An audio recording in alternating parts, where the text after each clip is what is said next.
on Sky News Australia. This is the Rita Panahi Show. Good evening and welcome to the Rita Panahi Show. Coming up tonight, it's a packed program. We look at the Farooqi Hansen fight in the federal court, terrorist flags flying at Australian university campuses and student leaders pledging allegiance to Hamas. I'll speak to Kosha Gator about that shortly. Also tonight, a class action lawsuit against the Victorian government over their many COVID failures. Army Horowitz will have the latest from the US, where he was attacked this week by lawless protesters. Don't choke me! What the Hey, you just choke me? Get off of me! Also tonight, Kinsey Schofield on Oprah's fall from grace, and we never miss Lefties losing it. Your entire family is gonna be wiped off the registry! But let's start with the battle between Senator Pauline Hansen and Deputy Greens leader Marine Farooqi, which is underway in the federal court. Senator Farooqi is alleging Senator Hansen breached Section 18C of the Racial Discrimination Act when she told her to pee off back to Pakistan. That was in response to this post from Farooqi, where she said, "Condolences to those who knew the Queen. I cannot mourn the leader of a racist empire built on stolen lives, land and wealth of colonised peoples. We are reminded of the urgency of treaty with First Nations, justice and reparations for British colonies and becoming a republic." Now, Section 18C makes it unlawful to offend, insult, humiliate or intimidate someone with race-based comments. Unlawful to offend. Who determines what is offensive, and why should that be something that drags individuals into court? Tony Abbott pledged to repeal this rather odious section of the Racial Discrimination Act, but he failed to do so once in power. Pauline Hansen's legal team, and she's got two of the very best fighting for her, Brett Walker and Sue Chrysanthu, they're arguing the law banning offence on a racial basis is unconstitutional. This case has huge significance for free speech in this country. Let's bring in Kosha Gator, now Sky News contributor. This is a unique case in many ways. You've got two senators against each other, but the implications for free speech in Australia are enormous. Huge. It's gearing up to be a landmark case for all the reasons that you mentioned there, and a real test about how durable free speech protections really are in this country. This is going to bring it to that fever pitch. It's a high-profile case, given it's two senators involved. And I think more broadly, the world is actually likely to watch this or is watching this because many liberal democracies around the world have been on this collision course of two contradictory ideas that don't fit. And, free speech, which includes protections for all kinds of speech, rude speech, offensive speech, hate speech, all of that should be protected if you believe in that principle, with sort of safetyism. And that's kind of what this is talking about, that we have to be safe from all sorts of things, including offensive words. And you've got these statutes like 18C in place that contradict or don't really fit with that constitutional core. Now, it's not enshrined in the Constitution in Australia, like the First Amendment equivalent in the US, so we'll see how the courts adjudicate this, but it's a big deal. And it has the potential to perhaps go all the way to the High Court, being fought on constitutional grounds. Hansen's legal team played a video of a televised debate between Pauline Hansen and former Senator Darren Hinch in 2018, where Pauline Hansen told Darren Hinch to go back to New Zealand and come back when you get some manners. Let's have a look at that. That sort of argument is puerile, stupid. Well, go back to New Zealand, pick up your manners, Darren, and then come back when you got some manners. There you go. They're arguing that's proof that Pauline Hansen's comments against Farooqi were not motivated by her skin colour or ethnicity. She was quite happy to tell a white man to go back to where he came from as well. It's an interesting defence. She's a firebrand, so I'm sure they'll find lots of things where she's got very sharp but to the point speech. And it is funny that it's come to this, which is your other point, besides the principle, also the pragmatism of how you've got courts and bureaucrats adjudicating what words constitute hateful speech or not. So the whole thing doesn't make sense, and I hope it rules correctly. Now, Senator Farooqi herself has made comments that many consider offensive, and she was asked outside of court whether she considers all white people to be racist. This footage via independent journalist Chris De Bruin. Senator, are all white people racist? No comment. That's not a no. That's not a no. Are all white people racist? Surely that's an easy thing to answer. I would have thought, I know I've got an answer for it, but it's interesting. She got that more than once and no comment there. No comment. I mean, I guess what she was doing is following instructions for her lawyer, who you could see was muttering next to her, don't answer that, just in case something is taken out, since she's an active plaintiff here, into the courts. But it is telling in the court of public opinion. It's not the best look. And there are many, many people commenting on social media and elsewhere for elected representatives like her in this situation who don't take those words. Well, yes, just the fact that, I mean, on one hand, I'm actually happy this case is happening because, as you said, it can set an important precedent. It's something that needs to be tested. But to have two senators be in the federal court over this matter, I mean, what an enormous waste of resources. Let's talk about pro-Palestinian protesters who have set up an encampment at the University of Queensland. They've decided to fly the flag of an internationally recognised terrorist organisation, the Popular Front for the Liberation of Palestine. The Marxist-Leninist organisation is well known for pioneering armed aircraft hijackings in the 60s and 70s and has been designated a terrorist organisation by the US, Japan, Canada, European Union. And we've got also the Australian National University in Canberra, students from there who are leading this anti-Israel protest camp. Listen to what they said on ABC Radio. I heard about this late yesterday. I could not believe this was true until I heard it with my own ears. I actually say that Hamas deserve our unconditional support, not because I agree with their strategy. Absolutely. You can't condemn what Hamas did in October last year? I will not condemn what Hamas did. We must be unconditional, but we must be critical also, Luke? right? No, I did not condemn. So, I mean, they came in, there was so many people got killed, innocent people got killed, babies got killed, people are still being held hostage. Well, that's actually, like, the thing about babies being killed and, like, the numbers are quite false, right? There's been a lot of information, misinformation spread around about that who killed who, right? Oh. And actually, like, there's a lot of evidence to say that Israel and the IDF themselves actually also did murder a lot of their own people. Koshar, our best and brightest, what can you say about that? Well, this college protesting has clearly gone global. It was just at Columbia and Yale, and now we see it everywhere, and they're all taking a page out of each other's playbooks. She was leaning into her opinion, that's clear.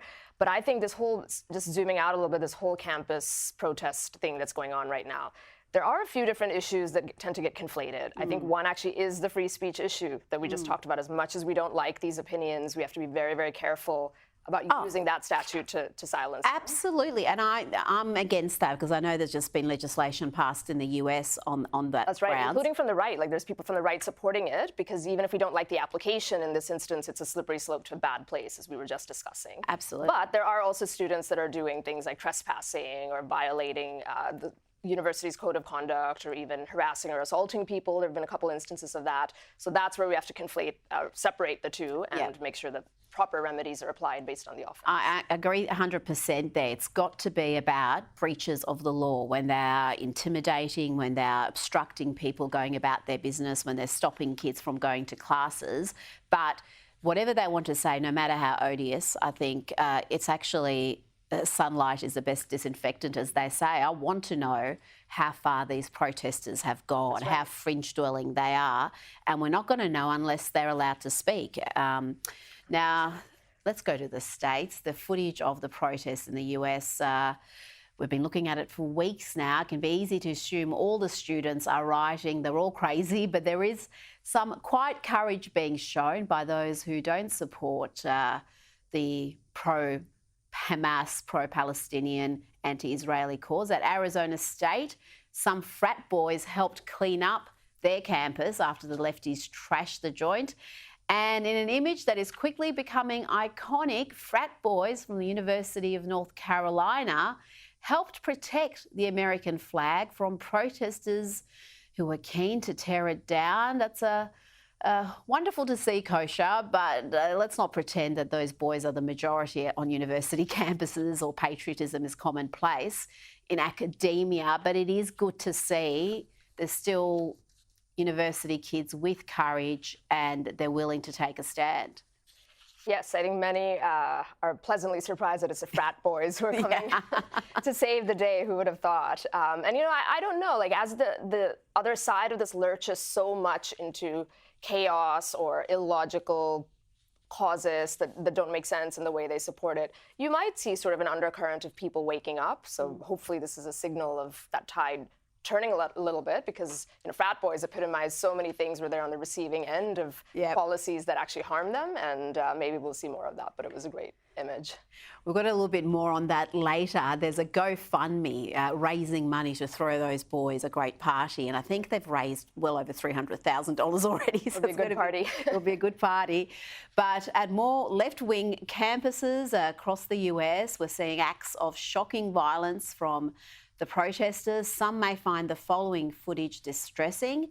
A young Jewish woman was beaten unconscious by these students at the University of California. And later in the show, we'll be speaking to filmmaker and journalist Ami Horowitz, who was physically attacked by activist thugs. Some of the footage we are getting out of the US is just shocking. I mean, it goes well beyond protests. We're talking about open intimidation, bashings, and some of these university campuses, there's been such reluctance to get law enforcement in to restore order.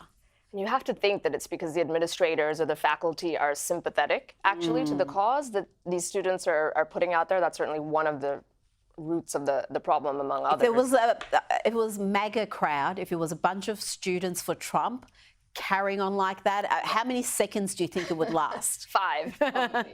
And I think this is a clear example of that line, that bright line we're saying between speech and action, that battery or assault or something like that, and those people should be prosecuted. And I would also add that the fact that it's taking place on university campuses is interesting, because if an investigation were to be open when there's actual criminality like this one exposed, how many of them are students? How many of them are international students? How many of them are illegal immigrants, given the illegal immigration problem in the US? And then there's many other remedies for how to deal with perpetrators from those buckets. And just quickly from the UK, the police there have been under attack for the two-tier policing we've seen. Those calling for intifada and the destruction of Israel are not only allowed to block roads and intimidate people, but we've seen Jewish people being told by police officers to hide their Jewishness. And now a West Yorkshire police officer has been charged with 2 terrorism offences for allegedly publishing images in support of Hamas, a terror organisation, obviously. So the police and faith in the police in the UK has really been shaken in recent months. It really has. Maybe that's why they took this action. But I also will say that I was looking into the statute, the Terrorism Act that they charged this officer under. That statute has things like, you cannot wear clothing or carry signage or anything supportive of another organization. I think, there's equivalent ones to that in the US and elsewhere. If it's a foreign designated organization, then I think that's fine. But you can see how that's inching closer and closer again to the free speech issue, leaving aside this particular officer and the fact that we don't like, what he did. If we start criminalizing wearing signs and flags, even heinous ones, it's again back to that slippery slope. True, but when we're talking about Hamas, which is a prescribed terror group, I think that's a line that's crossed that many people, including me, are comfortable with. Kosha Gator, thank you so much for your time. Pleasure.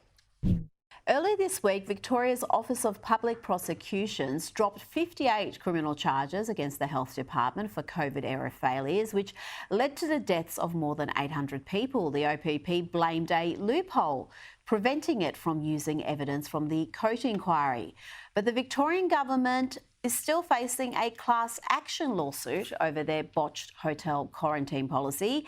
Thousands of businesses are seeking compensation for negligence, alleging the state's mismanaged hotel quarantine program forced Victoria into a second lockdown, causing businesses to suffer significant losses, with some going under.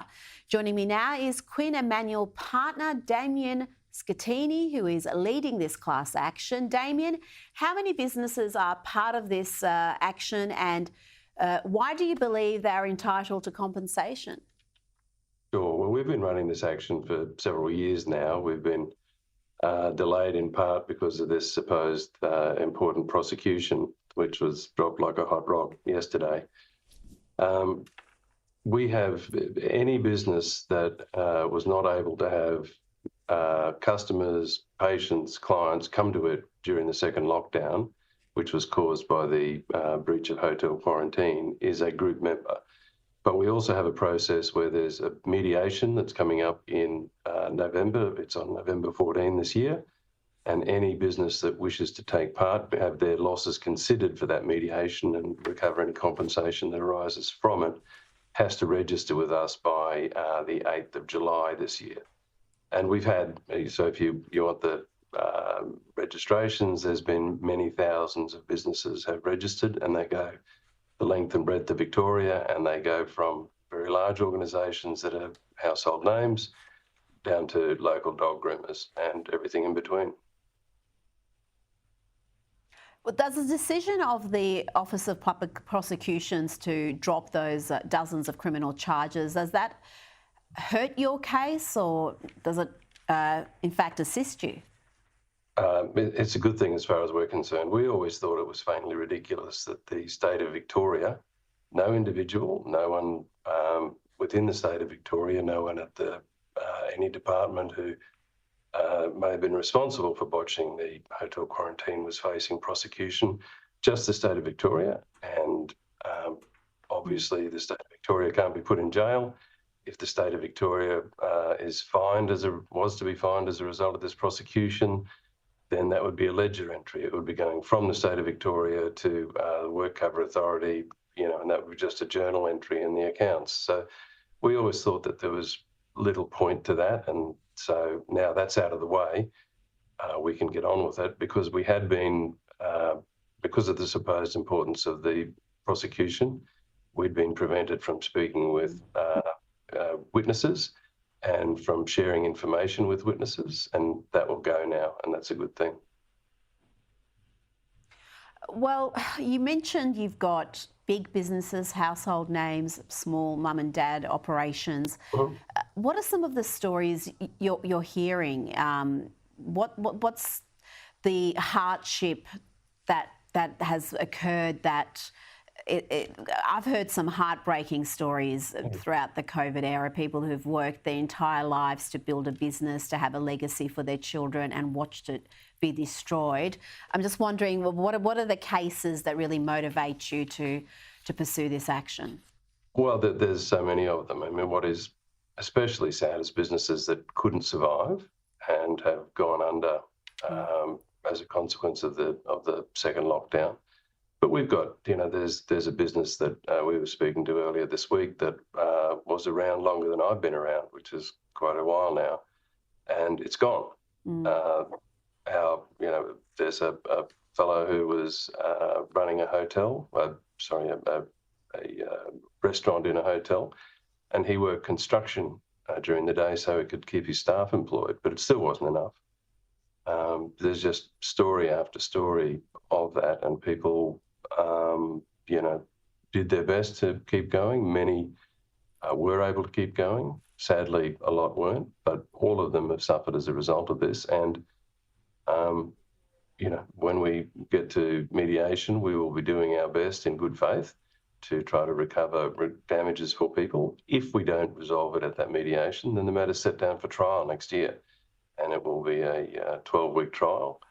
And we would, we would be expecting to prevail in that trial. We wouldn't be here if we didn't think that. Well, you mentioned the cut-off for people to register for this class action is July 8. What do they need to do? Is there a cost involved to participate? There's two important things to know. There's no cost. There can never be a cost to anyone for registering. Even if we were to lose, there'd be no cost. Usually if you lose a case, as some famous litigants are finding at the moment, if you lose a case, you have to pay costs. But that's not the case. This is entirely funded, so there's no risk to people. And it's also anonymous, so no one will know publicly that you've joined, because we've had people at the start going, well, I don't want the government to know that I've taken this action. Well, people won't know that. So what they need to do is get onto hotelquarantineclassaction.com.au and register. It's free to do so. All it will cost people is about 10 minutes of their time. Damien Scattini, thank you so much for your time tonight. Welcome. Thank you for your time. Still to come, Army Horowitz, fresh from being physically attacked by anti-Israeli protesters, will join me with the latest from the US, including Karine Jean-Pierre's latest embarrassing gaffe and Lefties losing it. That's after this.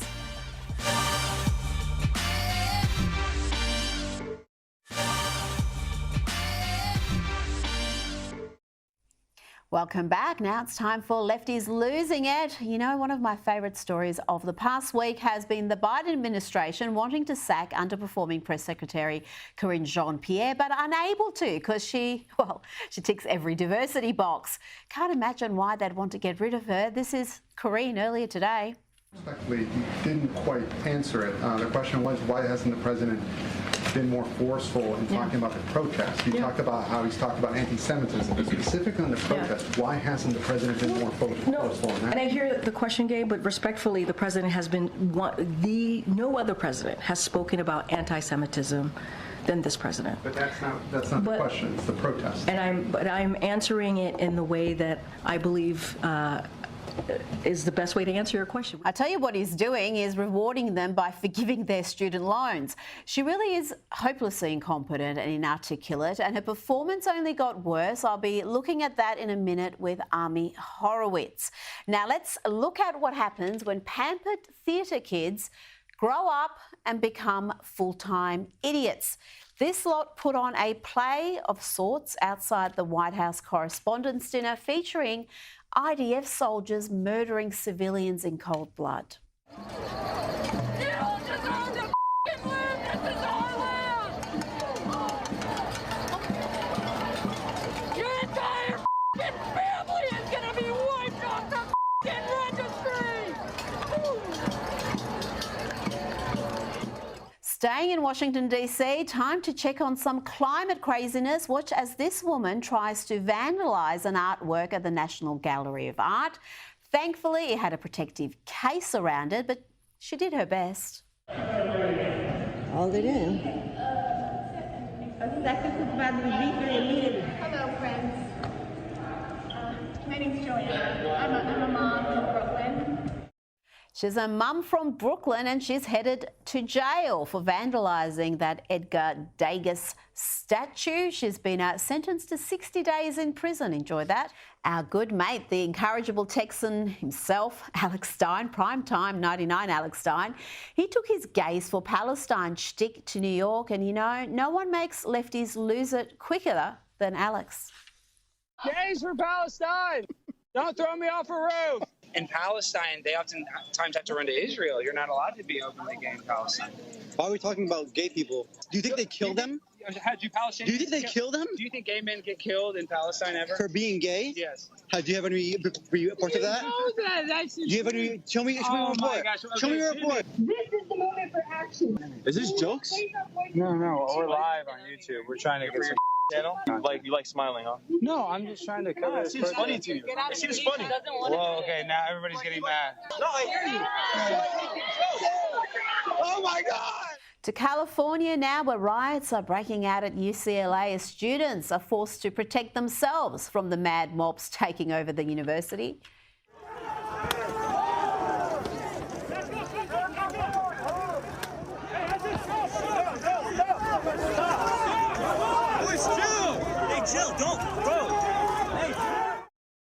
If you're wondering why students don't feel safe at UCLA, have a look at how this young man was chased down and forced to submit.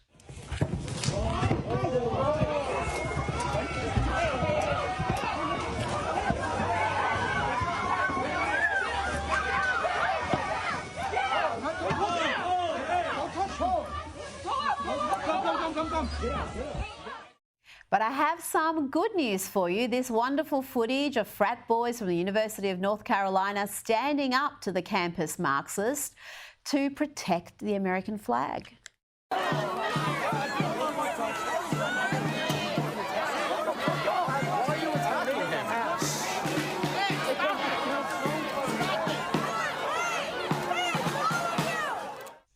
This iconic image of the young men standing tall despite being attacked is, well, I think it's going to be remembered for a long time. And good news, more than $300,000 has now been raised to throw those boys an epic party.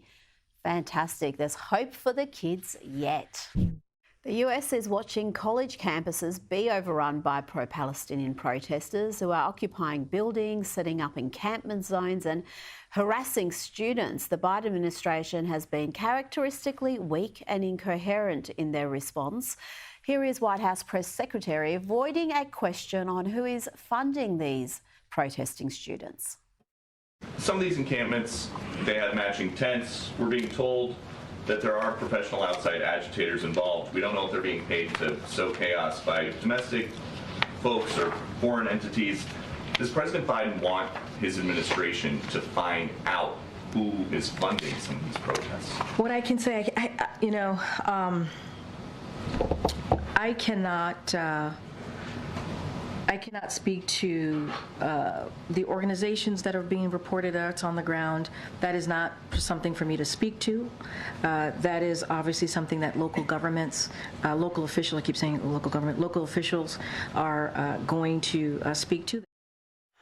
Joining me now is journalist and filmmaker Ami Horowitz. Ami, the president has been weak on this issue. He has not been really curious about who's funding these protests. He's too busy forgiving student loans. And last week, he was cozying up to AOC, who has been a strong supporter of these campus hooligans. Yeah, no, it's incredible to watch his performance here. It's so funny. Do you remember Charlottesville? I mean, the attacks that President Trump got on the fake news of good people on both sides. But the truth is, President Biden talked about bad people on both sides. So he actually was the real Charlottesville. We talked about how there are bad people in encampments. That's true. And the people who were battling these terrible people, the Hamas supported the encampments, were also bad people. Yeah, that moral equivalence is disgusting. No, he's been terrible on this issue. He has not gotten involved. And frankly, there's been talk about federalizing the National Guard to get rid of these protesters, but they've done nothing on it. And they've run rampant on these campuses. No, he has been an absolute zero on this issue. Now, you were yourself assaulted viciously by multiple people when visiting the City College of New York. You were just carrying an American flag peacefully, not saying a word initially, but let's have a look at what happened. American! I'm an American. Hey, this is my flag. Oh, don't hit me. You get out of here. No, get out of here. No, I'm not. Get out of here. Get out of here. Hey! You ain't going nowhere. You ain't going nowhere. This is property. Leave. No, leave. Hey, don't hit me. Don't fucking hit me. Don't hit me, mother. Get the off of me. Yeah. Are you gonna hurt me? Get out. You gonna attack me? I'm not scared of Hey, you gotta. Don't choke me. What the I'm an American. I want to go to campus. You can go to hell. Stop. Yeah, man. I'm not leaving. You can punch me all you want. I'm not leaving. Habibi. Hey, you just choke me? Get off of me. Choke me? Don't touch him. Choke me? Tell it. He's Stop, yo, what the hell is I'm not fighting. Tell us what happened there. Did anybody come in and defend you? Was anyone arrested for manhandling you, pushing you? And are you okay? We finally got to me, Rita. We finally got to the issues that I want to talk. Yeah, look, the idea was behind this that this issue really ultimately, Rita, is not about Israel. Israel is a MacGuffin for those who are film buffs who understand the reference of MacGuffin. It's not about Israel. It's really about Western ideals and the United States as the representative of Western ideals, right? So how do I prove that? Well, I went to one of these Palestinian encampments, right, the pro-Hamas encampments on the City College of New York, CUNY, which I, as a resident of New York, pay taxes to. And I said, okay, here's what I'm going to do. I'm going to actually fly an American flag, not an Israeli flag, not mention that I'm Jewish. I'm simply going to fly an American flag and not say a single word. What happened? The moment my flag came out, they engulfed me. They viciously attacked me. They kicked me. They punched me. They choked me. They threw me down four stairs. The reality is that they really hate America, Rita. Israel is just a byproduct of that. Hate America because ultimately they look at America as again, it's all intersectional. It's all Marxism. They say if you're the top of the pyramid, the economic pyramid, you only could have gotten there by stepping on the necks of the oppressors below you, right? That's their theory of economics, the theory of life.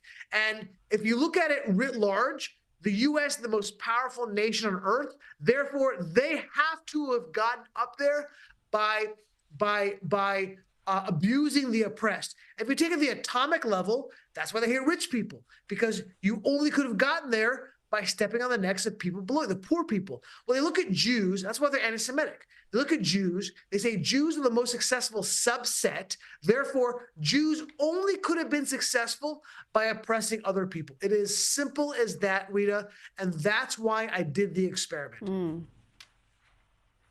I've been saying that all along. I'm so glad you said that. These are the same mob we see at other anti-West, anti-American, anti-Australia protests. They're against Western civilization. They're open about wanting to decolonise.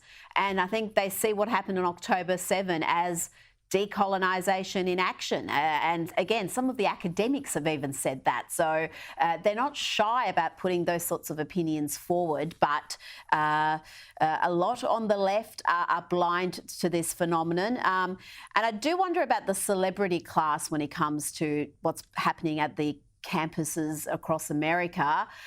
They seem to be falling on the side of the protesters. We've seen Susan Sarandon lead chants yesterday in Lefties Losing It. We played clips from the chat show The View. Multiple hosts there were very strongly defending the protesters and blaming the media for painting them as violent and anti-Semitic. And today was a MSNBC anchor, Chris Hayes, who tweeted, "I feel like I'm losing my mind a little. People understand that occupying buildings on campus is like one of the most common forms of student protest for decades and not some devious new ploy devised by professional anarchist plotters, right?"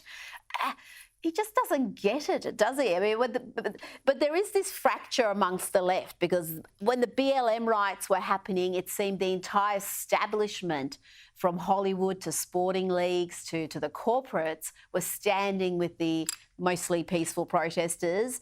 There's certainly a little bit of fracturing happening amongst the left, but you can't deny that these students have plenty of support, particularly from their college professors and administrators. Yeah, look, there's no question about it. And people ask me, why is this happening on campuses? I think the answer is very simple. And you hit it right there, Rita, when you said about the professors and the administrators. Look, this is no secret that the professors, the school itself, the administrators, they've been pushing this garbage for years, Rita. It's garbage in, garbage out. How are we surprised? Of course, if you have a student that comes into as a freshman on a campus, now, unfortunately, they're not really instilled with values by their parents, so they come in as empty vessels. And what do? They listen to these professors day in and day out talk about the oppression of Israel, the oppression of the United States. This is nothing new. This is stuff that was taught to me when I was in school. I'm sure it was taught to you, Rita, when you were in school. So, of course, how are they going to react to it any differently than what their professors told them? And then all of a sudden, the schools are aghast. How could it be that these students are taking a violent approach? Or if you tell them that the height of evil is the oppression of people below you, and that Israel and the U.S. are engaging in that behavior, what do you expect them to do? Of course they are. And they engage in violence, and they won't allow Jews to attend schools. Could you imagine I don't have to imagine. We have historical reference. When people in the U.S. wouldn't allow Black people to go to school, the country went crazy, and they should, and we created laws to protect them. How is this? I don't understand how this is any different, Rita. You know, even more sick and disgusting was just last night, I was at Columbia when they were clearing out the pro-terrorist Hamas supporters from the schools. And there are all these protesters around there. Now, remember, the NYPD is majority minority. It's a mostly Black, Hispanic police force. And what were these people chanting? You are race traitors. You are disgusting. Use the N-word against these police officers who were there. I'm with you there. Now, the protesters at UCLA are demanding the most hilarious list of supplies, Army. They want this stuff delivered to them as they continue their illegal encampment.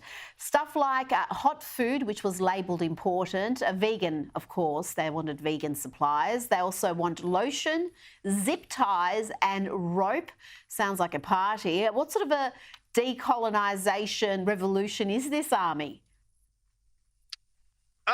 Yeah, I mean, I always like to have some Aquaphor when my skin feels a little bit rough, right? I totally understand that. Totally get why they would want Aquaphor and lotion. Do you remember in Columbia, there was that student who stood up there and behind her was that dude in the belly shirt, showed up his ripped abs. And she was talking about how we need humanitarian aid. We need Uber Eats. Yeah, they were going to starve. Oh my God. Do they have an ounce of self-awareness? Do they really not understand they're a parody of themselves? This is ridiculous. Ridiculous, Rita. Well, I've got to bring you some sanity from a university, Florida University. They're not putting up with these petulant protesters. The University of Florida has declared they're not a daycare. They released a statement saying this is not complicated. The University of Florida is not a daycare and we do not treat protesters like children. They knew the rules, they broke the rules, and they'll face the consequences, said university spokesman Steve Orlando. What a perfect name for someone from Florida University. So there is some sanity at certain universities, but be very careful where you send your child. You're going to be going into debt or spending all that money for university. Do not send them somewhere where they're going to end up like the indoctrinated thugs that we've been seeing. Army Horowitz, thank you so much and stay safe. Try not to get bashed next week. I will. Thank you, Rita. I appreciate it.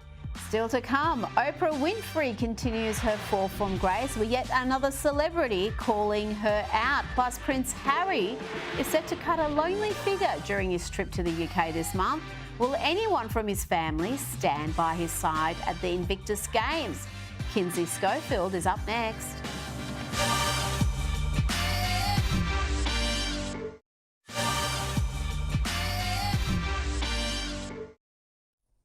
You're watching The Rita Panahi Show. Joining me now is royal and entertainment reporter Kinsey Schofield. Kinsey, we've spoken before about the fall of Oprah Winfrey. Well, she's still a billionaire. She hasn't fallen that far, but she was once universally loved. She's now seen as quite a divisive figure, not just politically. She's been called out by several Black stars, including comedian Monique.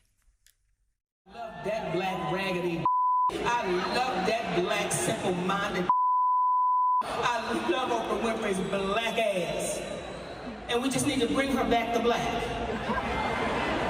We need to bring that back to black. Kinsey, she even led the audience in an anti-Oprah chant. What's the origin of this feud? Yeah, I mean, we couldn't even use half the words that she was using on that stage. No. We couldn't even air them. So I honestly understand Monique's disdain, because Oprah had Monique's brother who molested her on her talk show. And remember, her talk show was the #1 show in the country. So think about the millions of people that tuned in to watch Monique's predator brother talk to Oprah Winfrey about his experience with his now very famous sister. So Monique felt like Oprah exploited that trauma, then continued to try to bury her professionally. She felt like not just Oprah, but Oprah Oprah and Tyler Perry planted stories that were negative about her behind her back to hurt her career. So, you know, there is a lot of bad blood there. And it's interesting that Monique deals with it through comedy, because she certainly tries to take a, I think she tries to be funny and tries to deal with that hostility through humor. Yeah, she did a podcast recently. I think it's called the Shay Shay podcast. I should know the name. And that was very well watched and listened to. And she talks a little bit about Oprah in that. And I think, yeah, you've summed up the story nicely there. Did you listen to that podcast? That was very illuminating. He is, and I'm now that you've said that, I've got it stuck in my head, but I know that that is not the right name of the podcast. But he has the best. Shannon Sharp is the podcaster. Yeah. yes, and it is he. You know, Cat Williams went off on the podcast. He, for some reason, has a great way of getting people to just really unleash. It's almost like a therapy session. Club Shay Shay. I'm pretty sure that's what it's called. Yes. That's it.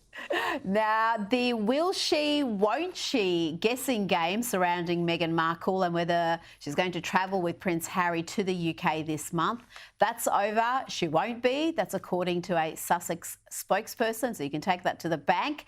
And it's not just Meghan that won't be there. Prince Harry is not going to have anyone from his immediate family for the Invictus Games. This is a surprise, and nobody from the royals can be bothered to stand by his side for this. I mean, this is an admirable thing he does, but I guess the fractures there are too deep. I think there's a couple of things we need to keep in mind, too. Prince Harry was also threatening not to come over the last few weeks because he wasn't sure, according to Harry, he wasn't sure he was going to get the type of security that he personally requires. Now, you know as well as I do that the members of the royal family have their diaries filled weeks, months, you know, half a year in advance. On top of that, we've got William balancing being taking on more dad duties with Catherine, the Princess of Wales, going through preventative cancer chemotherapy. And then we've got the king coming back to do more duties on top of his, we haven't found out what his treatment is specifically, but he still is receiving cancer treatment. So it's almost like very disrespectful of their schedules. I imagine he will see his father, but the will they won't they game, the royal family, they're adults. They don't have time to figure out whether or not they can, if he would have told them 6 months ago this was happening, perhaps they would show up to support him. But they've got their own stuff to deal with. They can't trust him. He is toxic when it comes to publicity. And I just think we might see Eugenie and Beatrice there, and that would be very nice. But I think it's okay if the royals sit this one out.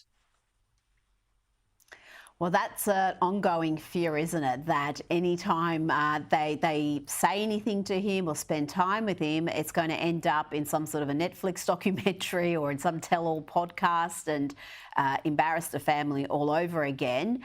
Let's talk about actress Barbara Streisand. She's been called out for what is a clumsy Instagram comment where she asked comedian Melissa McCarthy if she used Ozempic. Why did she do that? Melissa doesn't look dramatically different from earlier, and she certainly doesn't have Ozempic face. Right. I feel like, and this is not ageism, I just feel like this is the classic grandma or auntie move. When you see that your grandma has commented on your sister's Facebook page, are you pregnant? It's so, Barbara actually said in her apology, I did not realize that I was speaking to an audience. She really felt like she was paying Melissa a compliment and didn't realize that what she was doing was actually leaving this comment for the entire world to see. So I understand that she was trying to pay Melissa a compliment. Melissa says she understands that she was trying to pay her a compliment. And I just think that this is so very relatable. And that's why I would prefer my family members to stay off social media.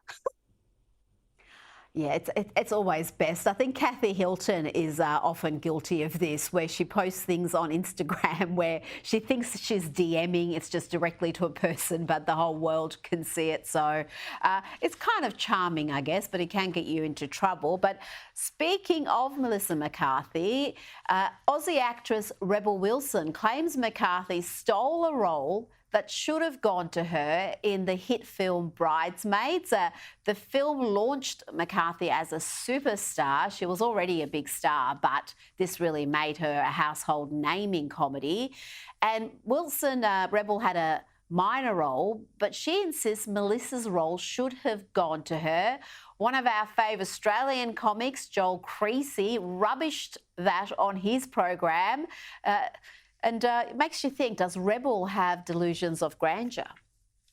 Melissa McCarthy was a huge worldwide star pre-Bridesmaids. No one in the States knew Rebel before Bridesmaids. Yeah, and here we go. Sorry, Rebel said Melissa only got the role because she was friends with the director. Oh my God, I'm almost going to walk out of the studio. It's Melissa McCarthy, get a grip. What's your take on this, Kinsey? Well, I mean, I feel like Hollywood is all about who you know. So why, I mean, where is the shock in Melissa had a contact and that got her one step closer? Isn't that the dream? Isn't that why you network in this city and sit through terrible screenings and pretend you enjoyed a red carpet? I mean, I don't see any value in what Rebel said. And I mean, the more kind of shock stories and headlines that come out of her book, you start to think, is this all just to make a buck? And that's less appealing. It's less appealing when you feel like somebody's getting one over on you. Well, I do wonder if this book tour and the promotion of this book and all the stories that are within it is helping or hurting Rebel's image. What do you think? She's had the much publicised feud with Sacha Baron Cohen, all sorts of allegations made against him. Parts of a book have been redacted in the UK because of legal issues. Is it all worth it just for book sales? You know, I've had several people reach out to me throughout this media blitz saying to me, wow, I expected her to be so much more. When we did expect Rebel Wilson to be a movie star, and the few films that she has fronted weren't box office hits. So I don't mean this in a cruel way. I do think that this book was a last-ditch effort, and she did think maybe if it was sensationalized, it might give her a new bump professionally. But I've had so many people reach out to me and say, oh, what happened to her? You know, she kind of fell off the map. She looks great. She's obviously feeling great, but so much of her comedy was centered around how she looked. That's how she did her shtick from day one back in her days in Australia. And I wonder whether that has impacted how producers see her and whether they consider her for roles now. Because you're right, her career does seem to have stalled. Yeah, I mean, we're talking about her personal life versus her work, which is not what was happening, years ago. But she does say in this book that her managers and the people that were, represent her were disappointed with her weight loss and felt like it did limit opportunities for her. Yes. Now, the Netflix show Baby Reindeer has got many people obsessed. It's based on a real-life stalker situation. Comedian star of the show Richard Gadd experienced personally. And without including any spoilers, Kinsey, because I haven't seen it yet, many people in our audience haven't seen it, can you explain why the alleged stalker is now taking action against him, the star, and why are people so preoccupied with this series?